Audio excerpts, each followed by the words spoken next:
छत्तीसगढ़ में इन दिनों LPG gas cylinder को लेकर हाहाकार मचा हुआ है। रायपुर, बिलासपुर, दुर्ग, भिलाई, सरगुजा और रायगढ़ समेत कई जिलों में गैस एजेंसियों के बाहर लंबी लंबी कतारें लग रही हैं। सिलेंडर की कमी के कारण लोगों को घंटों धूप में खड़ा होना पड़ रहा है। कई जगहों पर तो कमर्शियल सिलेंडर की सप्लाई बंद होने से होटल रेस्टोरेंट में 10% तक सरचार्ज लिया जा रहा है। हालात ऐसे हो गए हैं कि कुछ जिलों में होटल संचालकों को लकड़ी के चूल्हों पर खाना बनाना पड़ रहा है। इसी बीच कालाबाजारी की शिकायतें भी सामने आई हैं और प्रशासन ने कार्रवाई करते हुए सैकड़ों सिलेंडर जब्त किए हैं। देखिए ये खास रिपोर्ट। छत्तीसगढ़ में कई जिलों में एलपीजी गैस सिलेंडर की किल्लत से आम लोगों की परेशानी बढ़ गई है। रायपुर, बिलासपुर, दुर्ग, भिलाई और सरगुजा सहित कई शहरों में सुबह से ही गैस एजेंसियों और गोदामों के बाहर लंबी कतारें लग रही हैं।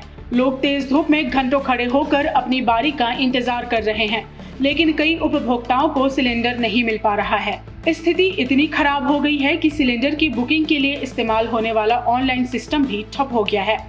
बताया जा रहा है कि रोजाना 3000 से ज्यादा बुकिंग होने के कारण सर्वर काम नहीं कर पा रहा है। कंपनियों ने फिलहाल नई बुकिंग अस्थायी रूप से बंद कर दी है। जिन लोगों ने पहले बुकिंग कराई है उन्हें भी 10 से 12 दिनों तक इंतजार करने की बात कही जा रही है। इधर कमर्शियल सिलेंडर की सप्लाई प्रभावित होने से होटल और रेस्टोरेंट संचालकों की मुश्किलें भी बढ़ गई हैं। कई जगहों पर होटल संचालकों ने खाने के बिल में 10% तक सरचार्ज लेना शुरू कर दिया है।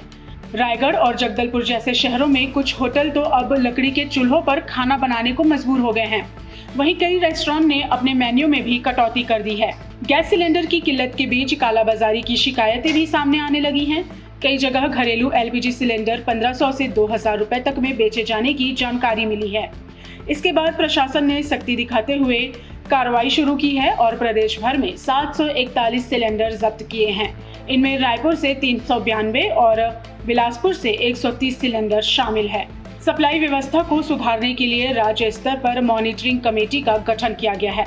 यह कमेटी सिलेंडर की आपूर्ति, वितरण और बुकिंग सिस्टम पर नजर रखेगी ताकि उपभोक्ताओं को समय पर गैस सिलेंडर मिल सके और सिस्टम में आई गड़बड़ियों को जल्द ठीक किया जा सके। हालात ऐसे हो गए हैं कि कई उपभोक्ताओं का कहना है कि बुकिंग कराने के बाद भी उन्हें 20 से 25 दिनों तक सिलेंडर नहीं मिल पा रहा है। इससे घरों में खाना बनाना भी मुश्किल हो गया है और लोग गैस एजेंसियों के चक्कर लगाने को मजबूर हैं। फिलहाल प्रशासन का कहना है कि प्रदेश में एलपीजी गैस का पर्याप्त स्टॉक मौजूद है और सप्लाई व्यवस्था को जल्द सामान्य कर लिया जाएगा। हालांकि जमीनी स्तर पर लोग अब भी सिलेंडर के लिए परेशान नजर आ रहे हैं। ऐसे में सबसे बड़ा सवाल यह है कि आखिर आम लोगों को इस तरह संकट में कब राहत मिलेगी।